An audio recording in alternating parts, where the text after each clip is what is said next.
আমি চাই যে এই কাকদ্বীপ মহকুমার সমস্ত বড় বড় যারা ফিশারি করেন, বেনামি, গলদা বা বিভিন্ন ক্যাটাগরির চিংড়ি, ভালোই চাষ চলছিল।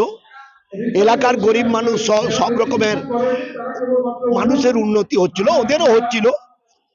এই চিংড়ি এক্সপোর্ট হতো, দেশের বাইরেও চলে যেত।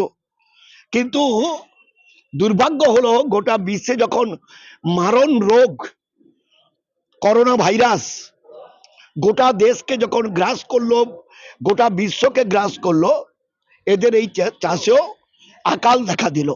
মানুষ বাড়ির বাইরে বেরোতে পারলো না। তারা কোনো এই চাষে তারা শ্রমিক ইত্যাদি নিয়োগ করতে পারলো না, নিজেরাই বাইরে বেরোতে পারলেন না। বলে স্বাভাবিক কারণে এই চাষটা সম্পূর্ণরূপে ব্যাহত হয়ে গেল। কিন্তু এই চাষটা